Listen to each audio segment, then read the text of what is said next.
Hi there. This is Off the Shelf, and my name is David Batsoffen, and I'm joined today by Denis Hirson, and we're going to be chatting to Denis about an upcoming series of workshops which he's going to be running. And he must have done something right because this is the second incarnation of workshops. Denis, good afternoon. Welcome to you. Or should I Good say afternoon. bonjour? Bonjour, ça va, Denis? Very good. Excellent. You've got the song. That's where my French stops, I have to tell you. After that, it goes to omelette de fromage and croissant, and then it's done and dusted. Well, you can spend your day on that food. That's great. Thanks for joining me on Off the Shelf. Firstly, what is the what what is the workshops, or what are the workshops all about? What is a memoir? Well, those are two different questions. As for what a memoir is, I would call it a slice of autobiography, something that might concern your own life, something Mm, that might concern something that interests you a lot. It might be your family, but it might also be a craft. You yourself could do a memoir concerning not only yourself, but off the shelf and see the right. relationship between the two. It's not a full autobiography. It's part of one, and it's Mm, focused on something to do with the person who's writing and something out in the world, or just the person who's writing and perhaps that person's state of mind and illness, perhaps, or something yeah. joyful, something like that. That's the memoir. Okay.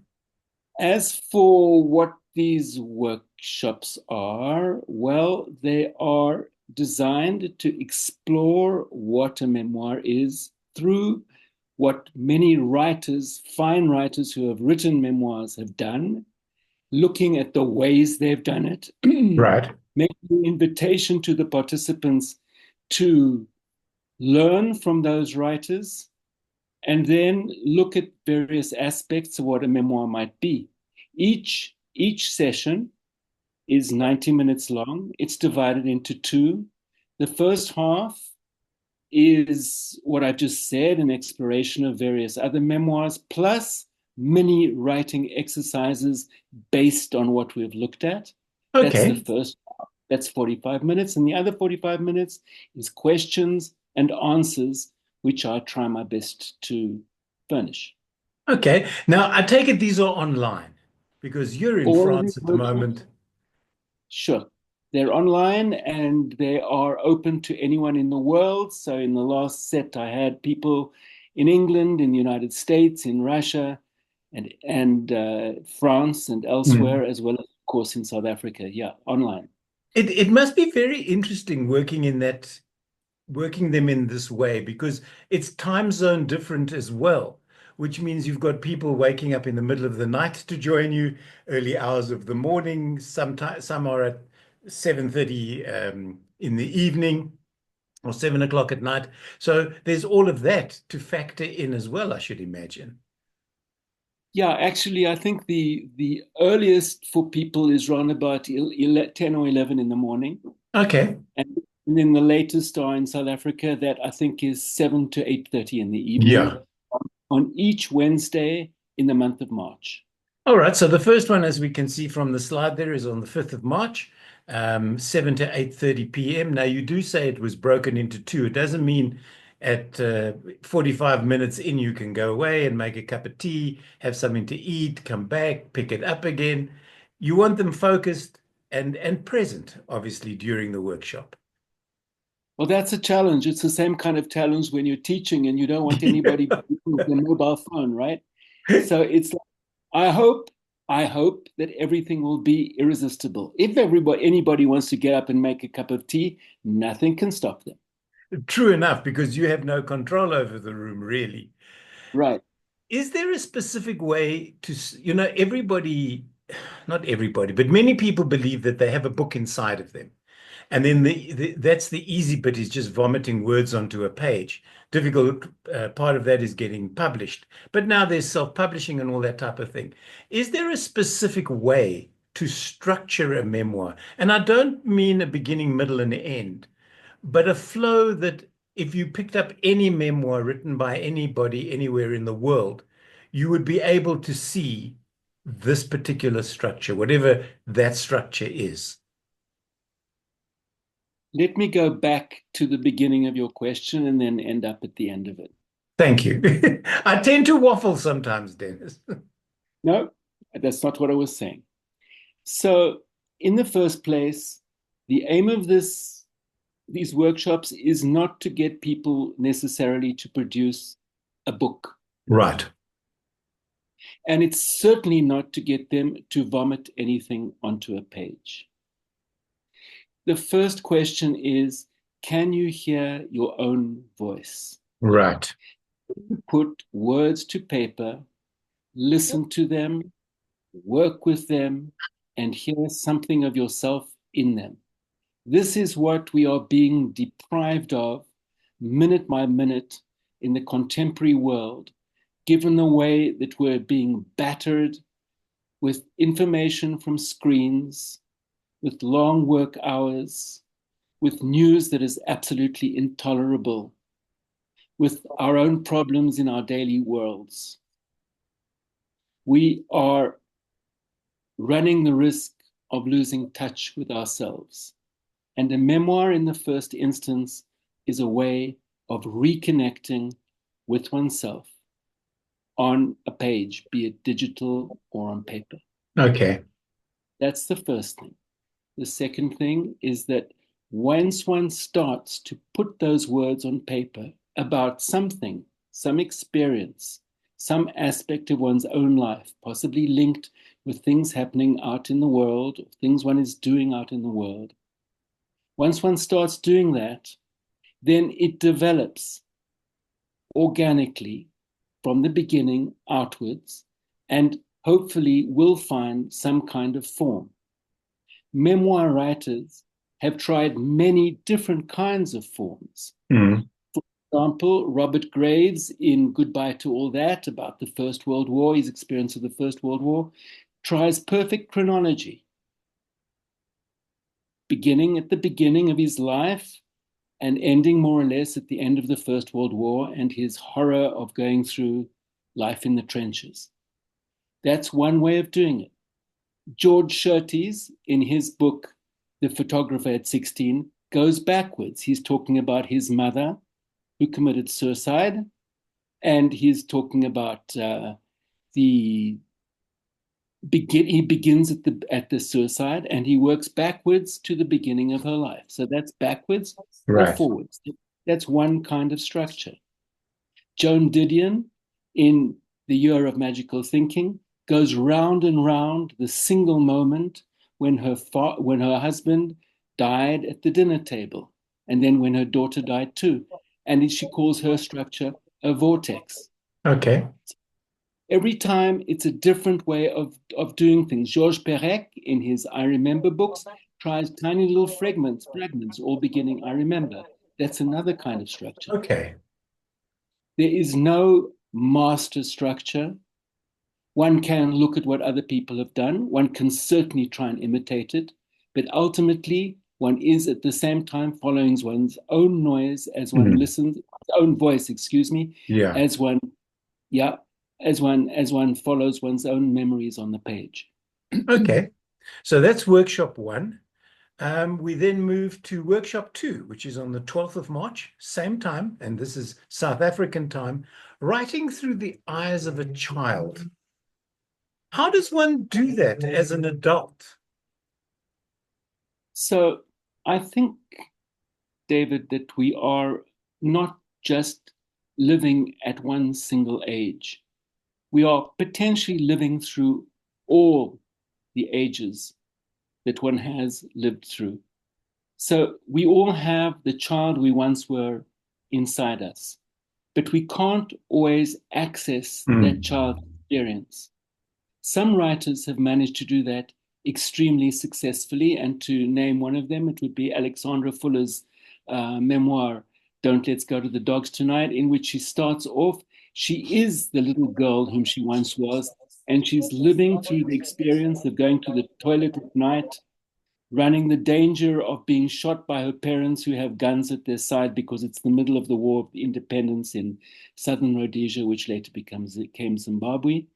And she's right there. It's clear that the child whom she once was is present in her life as an adult, and she can Right. put together her memory as an adult and her memory as a child.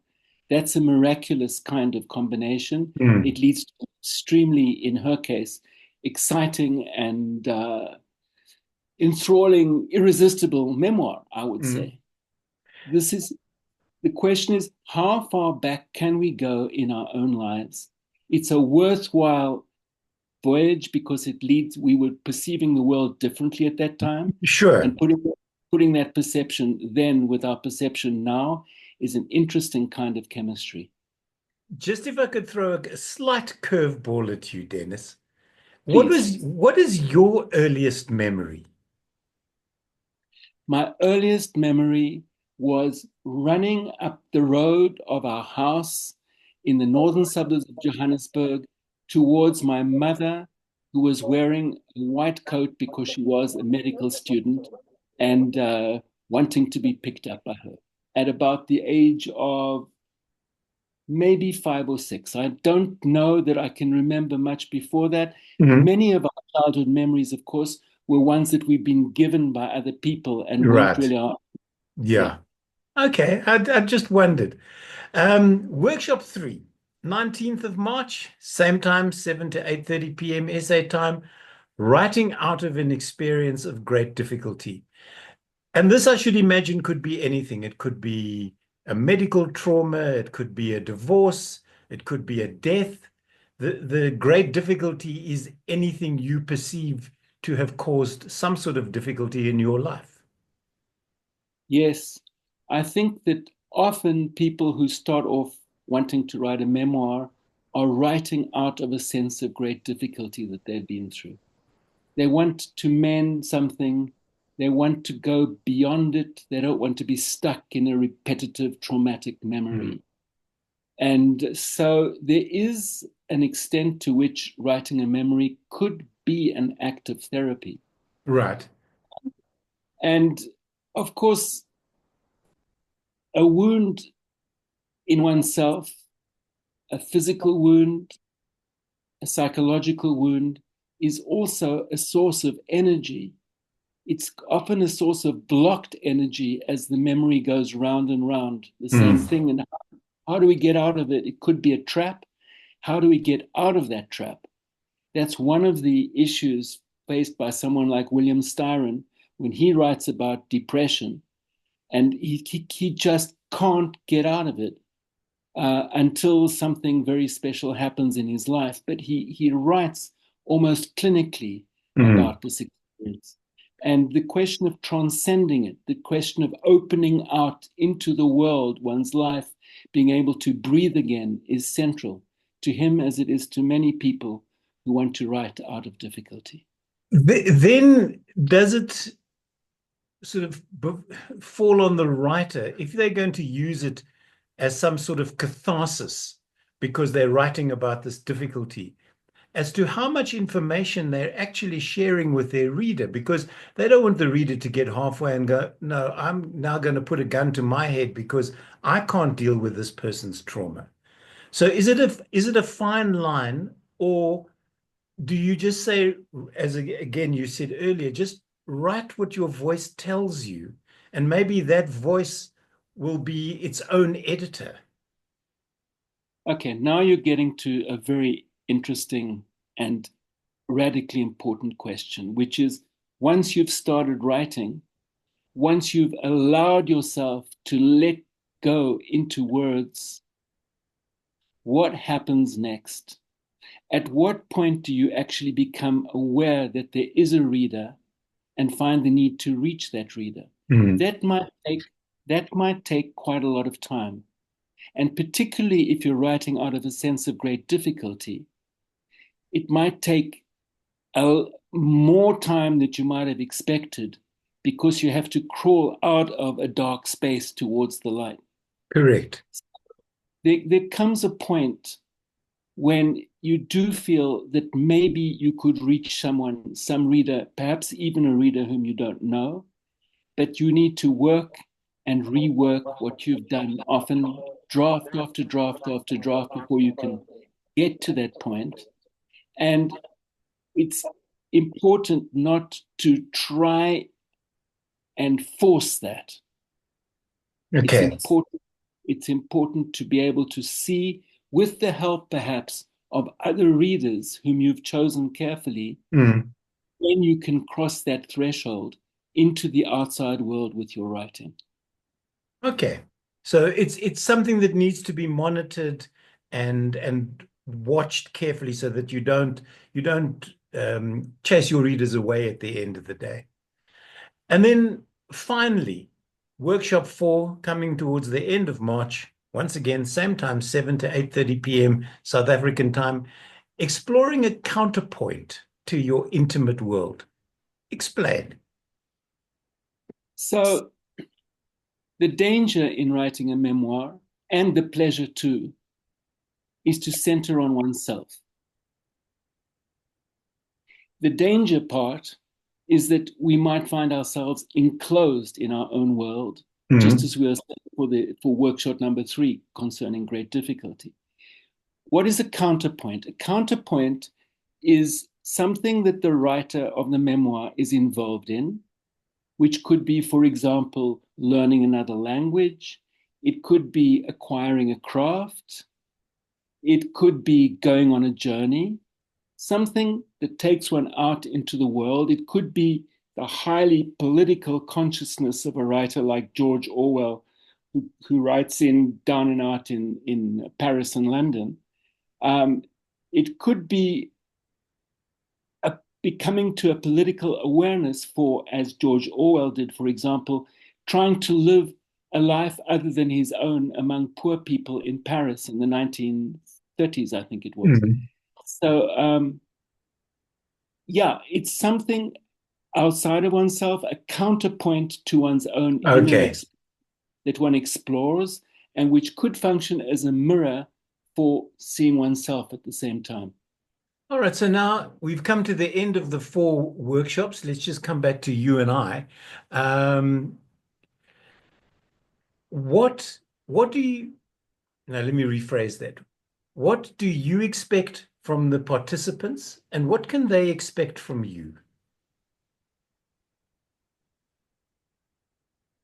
I expect from the participants that they should be fully present. Okay.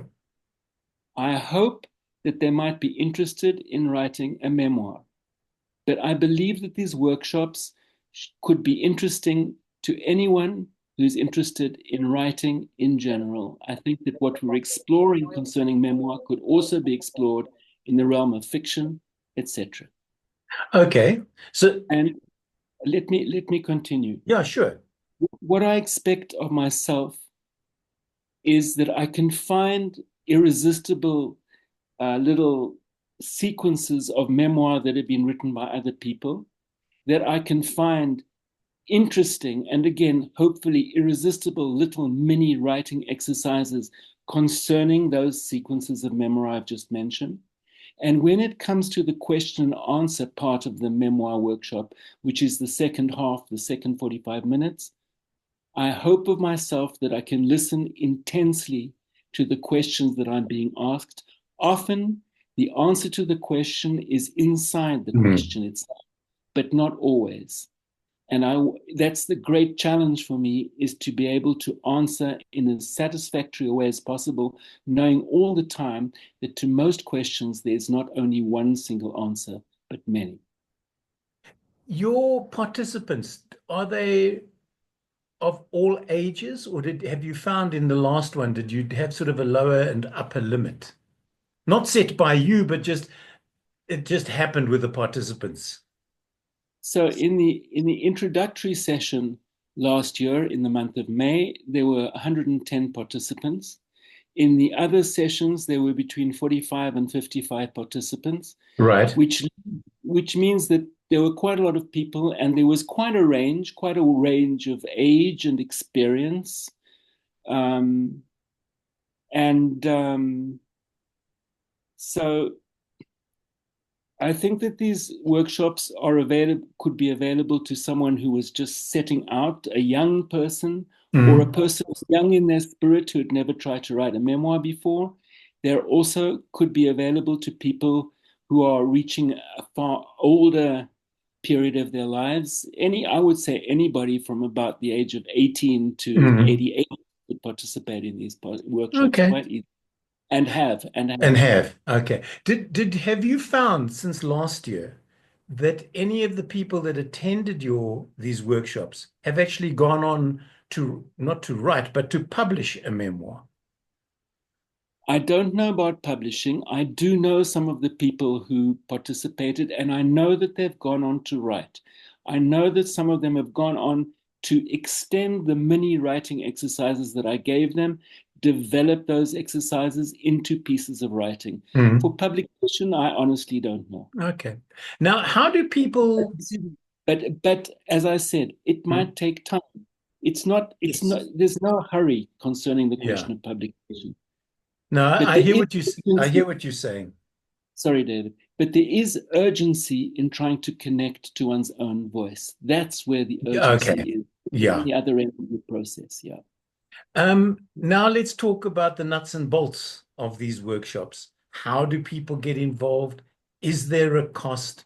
Um, and do you have an address that people can write to? I'm not asking you specifically how much, if there is a cost. I'm just Yeah. asking if there is a cost.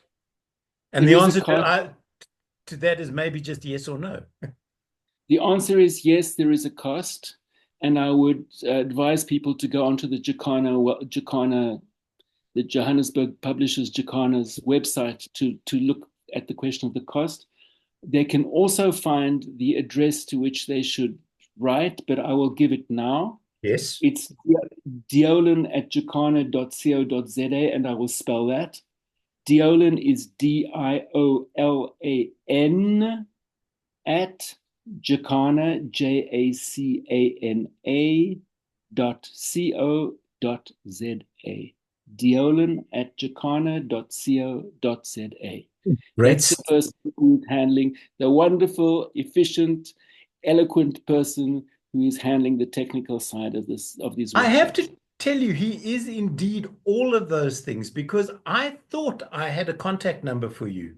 So the first place for me to look was in my phone. It doesn't exist. I then contacted people that I thought were friends of yours, and that nobody had or would give me a number.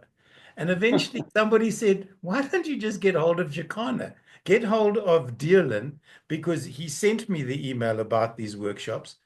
And it was not 5 minutes later that he came back with, yes, I've spoken to Dennis. Here's his number. Give him a call type of thing. I should add, David, at this point, that I must thank on every available occasion Bridget Impey and Shay Yep. Heidenrich of Jacana for inviting me to do these workshops and being so incredibly supportive as publishers as well. They Yes. are indeed. It's a wonderful little publishing, well, I can't say little publishing company, but people need to Yes. be, sit up and take notice because they do wonderful work across many genres. And I will add to that list Maggie Davey, who was the first person I spoke to about the first memoir I wrote in Right. 2004, published, called I Remember King Kong the Boxer. And your most recent book Is was? called My 30-Minute Bar Mitzvah. It's about my 13th birthday and what happened exactly on that day. And if you want to know what it was, I won't tell you. No, I You have don't to wait. want. I was going to say, I won't give that away. Spoiler alert, people. Read the book. Yes. Dennis, it's been wonderful chatting to you. That address once more is diolan at jacana.co.za. And for people who are writing it down, Diolan, and Jacana is Jacana.co.za. Dennis, I wish you all the best with the workshops. I hope that some wonderful work comes out of it. And maybe, who knows, even gives you a little bit of a um, direction for your next memoir. Thank you, David. Thank you for having me. And you're welcome to join into the workshops yourself as well, of course. Thank you so much. My guest on Off the Shelf, Denis Hirson. And if you've never read any of his books, read 30-Minute Bar Mitzvah and find out what really happened. Until the next time, from me, David Batsoffen, bye for now.